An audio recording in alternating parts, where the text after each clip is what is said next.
Hello friends, आज मैं आपके साथ डिस्कस करूंगा माइक्रो इकोनॉमिक्स का एक और टॉपिक जिसका नाम है इनकम कंजम्पशन कर्व और इसकी शॉर्ट फॉर्म होती है आईसीसी। तो इनकम कंजम्पशन कर्व क्या होती है, चलिए शुरू करते हैं। Income consumption curve that is ICC shows the points of equilibrium resulting from the various levels of money income. Money income जो वेरियस लेवल्स ऑफ इनकम होगी उसके चेंज होने से जो भी आपके इक्विलिब्रियम में चेंजेस आएंगे उस चीज़ को शो करेगी इनकम कंजम्पशन कर्व। इसको हम ये भी कह सकते हैं कि इनकम कंजम्पशन कर्व एक ऐसी कर्व होती है जो जितने भी इनकम इफेक्ट में इक्विलिब्रियम पॉइंट्स होते हैं उनको मिला के बनती है। इसको मैं आपको शॉर्ट में करके बताता हूँ। लास्ट वीडियो जो मैंने डिस्कस की थी वो डिस्कस की थी कि इनकम इफेक्ट क्या होता है। मैं एक बार फिर से बता देता हूँ कि इनकम के चेंज होने से इक्विलिब्रियम का ई से E1 पे आना या ई से E2 पे आना उसे हम इनकम इफेक्ट कहते हैं। अब इनकम इफेक्ट तो आपको समझ आ गया कि क्या होता है, मगर इनकम कंजम्पशन कर्व क्या होता है। अगर मैं पॉइंट ऑफ ओरिजिन से सारे इनकम इफेक्ट्स जितने भी बने हैं उन सबको जोड़ दूं तो जो भी कर्व बनेगी उसे हम कहेंगे इनकम कंजम्पशन कर्व। आईसीसी का मतलब है इनकम कंजम्पशन कर्व। इनकम पूरा लिख लेता हूँ साइड पे, कंजम्पशन कर्व। आई होप ये बात आपको समझ आ गई होगी कि इनकम इफेक्ट में जितने भी इक्विलिब्रियम पॉइंट हैं अगर उन सारे पॉइंटों को पॉइंट ऑफ ओरिजिन से जोड़ दिया जाए जो भी कर्व बनेगी उसे इनकम कंजम्पशन कर्व कहेंगे। तो अब ये मानना है कि इनकम कंजम्पशन कर्व हमेशा पॉजिटिव स्लोप रहती है, मतलब हमेशा पॉजिटिव स्लोप जाती है, ऐसा ज़रूरी नहीं है। इनकम कंजम्पशन कर्व की जो स्लोप है वो पॉजिटिव भी हो सकती है, नेगेटिव भी हो सकती है। उसकी क्या क्या स्लोप्स होती हैं उनको आगे डिस्कस करते हैं। तो नेक्स्ट टॉपिक है इसमें negative slope of ICC. Negative slope के कई कारण हो सकते हैं, जैसे सबसे पहले when X good is inferior good while Y good is normal. तो हम ये मान के चल रहे हैं कि जो एक्स गुड है वो इन्फीरियर है और जो वाई गुड है वो अच्छी क्वालिटी का गुड है, नॉर्मल गुड है। तो इस केस में किस तरीके से आपका जो है इनकम कंजम्पशन कर्व बनेगी, तो ये जानने की कोशिश करते हैं। चलिए, तो सबसे पहले मैं ये बजट लाइन बना रहा हूँ एक, आप ध्यान से देखना। मैंने ये बजट लाइन बनाई ए बी, ठीक है। मैं इसको नाम दे देता हूँ ए बी। तो इसको मैं सबसे पहले नीचे मिला देता हूँ और यहाँ पे मैंने नाम दे दिया बजट लाइन का ए बी। अब मुझे कोई ना कोई इंडिफरेंस कर्व बना के इस पर टेंजेंट करनी पड़ेगी। तो सबसे पहले मैं इंडिफरेंस कर्व बनाऊँगा और इंडिफरेंस कर्व मैं थोड़ा नीचे बना रहा हूँ, तो वो मैं बाद में बताऊँगा कि मैंने नीचे क्यों बनाई है। तो ये थी मेरी इंडिफरेंस कर्व, तो इसको मैं नाम दे देता हूँ। इस इंडिफरेंस कर्व का नाम है आई सी और इक्विलिब्रियम का पॉइंट है ई। तो इसके सामने मैं डॉटेड लाइन लगा रहा हूँ और मैं दिखा रहा हूँ कि जो इन्फीरियर गुड है एक्स गुड उसके मैं ओ एक्स यूनिट्स कंज्यूम कर रहा हूँ।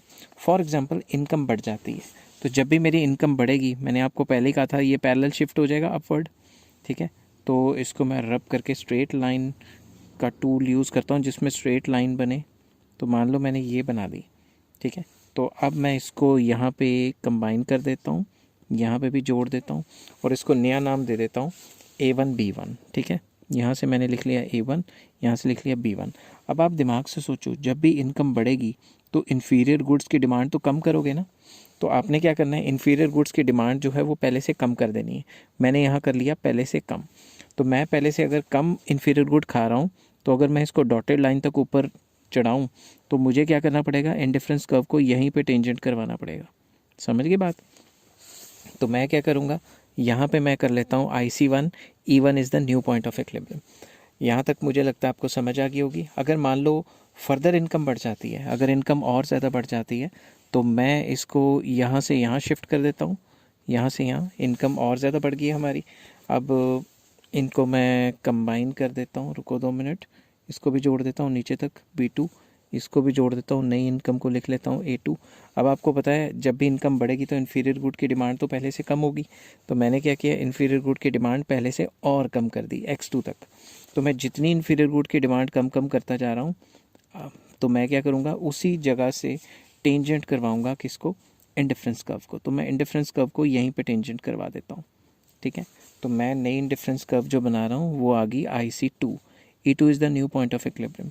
अब आप ध्यान से देखना, अगर मुझे line joining all the equilibrium करना है तो मेरी कौन सी रही, यहाँ से देखो ग्रीन कलर की line, dotted line, point of origin से पहले इस पॉइंट को टच करती है, फिर उसके बाद इस पॉइंट को टच करती है और बाद में इस पॉइंट की तरफ चली जाती है। तो अगर आप टेक्निकली देखेंगे तो मेरी जो ICC है वो इस टाइप की रही, शुरुआत में ऐसे और बाद में पीछे, ठीक है। मतलब पॉइंट ऑफ ओरिजिन से पीछे की तरफ जा रही है। तो इसको नेगेटिव स्लोप इसलिए कहा गया है क्योंकि ये जो स्लोप थी ये वाली, ये नेगेटिव है। समझ गई बात। तो इसमें मैंने क्या किया, मैंने इसमें, मैं आपको फिर से एक रफ में बनाता हूँ। मैंने इसमें क्या किया, ये जो इन्फीरियर गुड है पहले ये दिखा दिया कि आप इन्फीरियर गुड ज़्यादा खाते हैं, तभी टेंजेंट किया। फिर जैसे इनकम बढ़ाई तो दिखा दिया कि पहले से कम खा रहे हो। अब बच्चे क्या करते हैं, या बुक वगैरह, बुक क्या करती है, बुक बना देती है ऐसे सीधा टेंजेंट। सीधा जब टेंजेंट बनाते हैं, मैं प्रॉपर दिखा देता हूँ कि बुक वाले क्या करते हैं, सीधा टेंजेंट बना देते हैं और फिर उसको नीचे मिलाने को कहते हैं कि देखो जी हम कम खाते हैं। अगर आप पहले ही नीचे टेंजेंट बना के मिलाओगे तो उसमें कई बार कन्फ्यूजन हो जाती है और डायग्राम अच्छा नहीं बनता। तो आपको क्या करना है, आपको ये करना है डायग्राम अच्छा बने। आपको पहले से ही पता है कि आपने एक्स गुड कम किए, वहीं ले लो और वहाँ पे बाद में टेंजेंट बना दो। टीचर को क्या पता आपने पहले बनाई है या बाद में बनाई है। आई होप जो चतुर स्टूडेंट है वो मेरा ट्रिक समझ गए होंगे, ठीक है।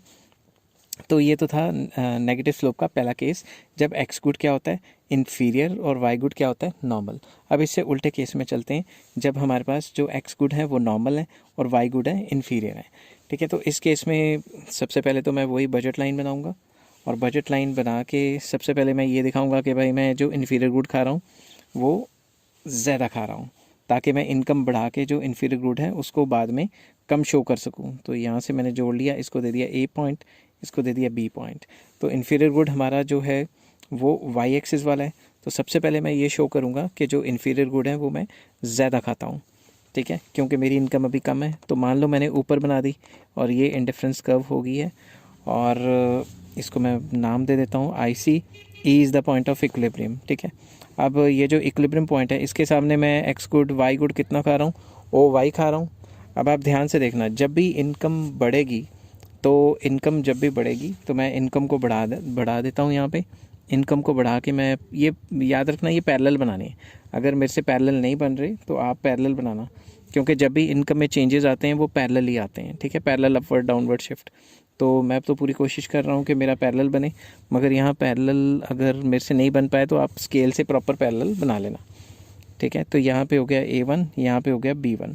अब जब भी इनकम बढ़ेगी तो आप इन्फीरियर गुड तो पहले से कम खाओगे, तो आप पहले से कम ले लो कि आपने इन्फीरियर गुड पहले से कम खाने हैं। यहाँ से डॉटेड लाइन खींची, यहाँ से डॉटेड लाइन खींच के आपने दिखा दिया कि भाई इन्फीरियर गुड तकरीबन इतना खाते हैं। तो जहाँ पे आपका ये आ रहा है ना, वहीं पे आप इंडिफरेंस का बना लो। मैं ये फिर से बना देता हूँ, ठीक है, मैं ये फिर से बना देता हूँ जहाँ पे ये टच कर रहा है, ठीक है।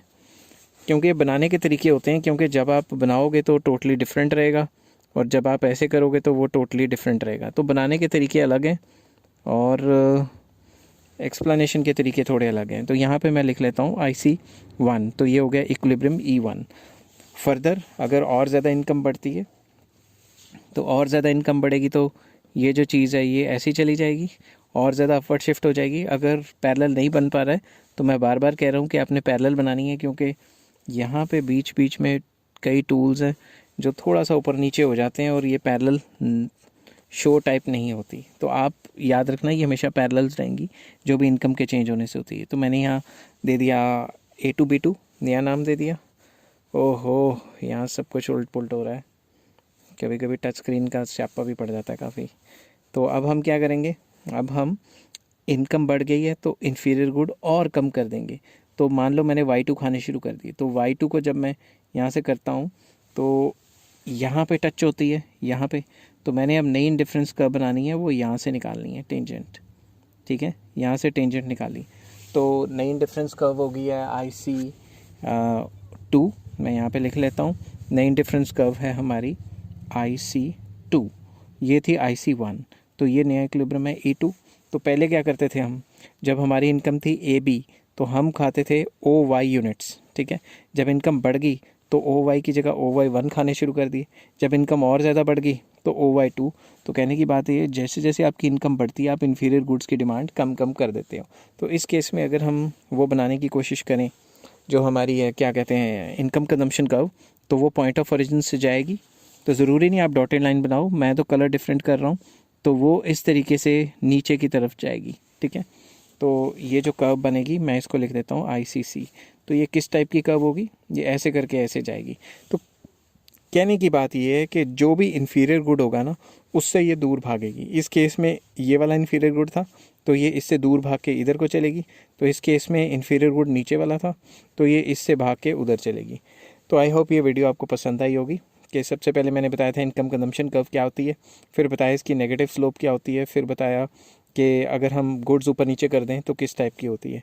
नेक्स्ट वीडियो में मैं लेके आऊँगा एंजल कर्व क्या होती है. Till then take care, have a nice day.